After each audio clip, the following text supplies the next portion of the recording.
you can't build a winning culture by losing. You know, it was interesting. We were talking last night. I think Terry he's better at all these stats than I am, but I think we're one of only 6 teams in the league to make the playoffs the last 4 years. And that's not to tout it, because finishing 8th and getting beat in the first round in a sweep to Golden isn't something to beat your breast about when you're comparing yourself to Golden and the Spurs and, you know, the upper echelon. But I think if you looked at the reverse of that, and you looked at some teams that have wallowed in the lottery, when you fall back into that and you accept that, it becomes easier to stay there. And look, and I come from an organization where for a lot of years, until Mike Dunleavy came and changed that mindset, it had been decades before they had gotten out of the playoffs. And then when Mike left, you know, we basically took 1 year down with a bunch of young guys, and we're in the playoffs the next year. And they've been in the playoffs 6 straight years. And when you become a winning organization, you expect to win. You know, and on a personal level, you just asked about Dame and CJ. How do you do that?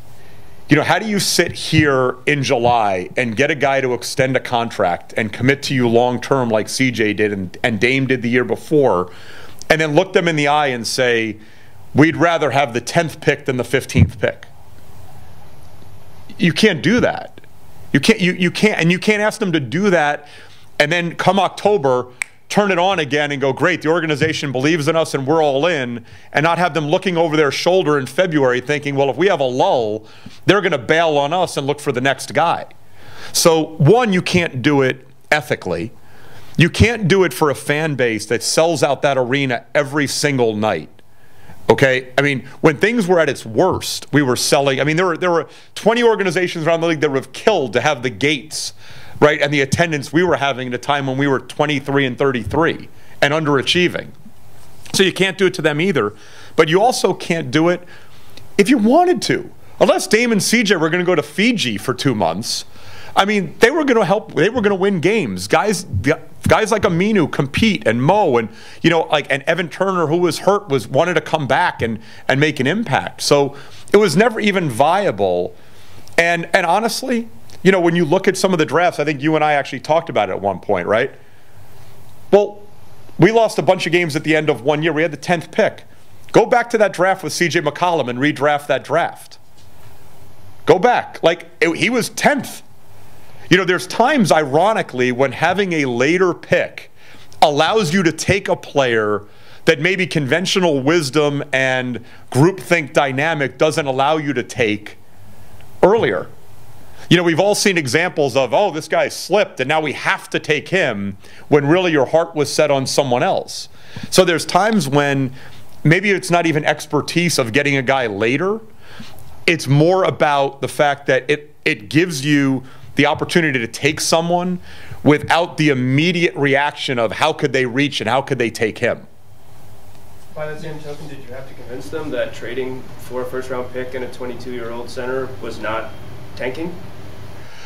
You know, it's interesting because I was the one that, you know, that addressed the team, you know, and look, it was not a popular decision at the time. I mean, because again, not only was Mace the starting center, you know, Ed was hurt.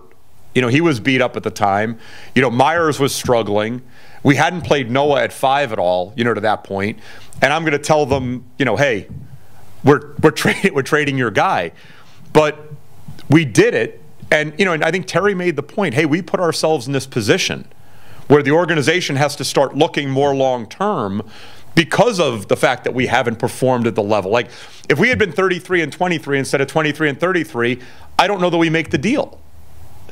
So on one hand, it gave us as a front office an opportunity to do something that has a better long-term outcome for the organization. But it took the handcuffs off also. Because what was happening, I don't know that we would have, I would like to think we would have turned it around, but I don't know. We had 56 games to turn it around and we hadn't. So, but no, it wasn't popular, but I think one of the things, you know, we're really lucky to have with, you know, with guys like Dame and CJ, Dame plays with guys that are here to play. And I think Nurk came in, he was ready to compete. He competed at that Utah game right away, end of the break, when everybody was on their last legs. And I think they knew they had something. And look, and while I solicit the opinion of players, I do, because they're the ones that share the court, and I like to know how they feel about guys they play against, how guys are off the floor, how they hear about guys in the locker room. At the end of the day, you know, it's a judgment call, and I have to take responsibility for the ones that don't work out.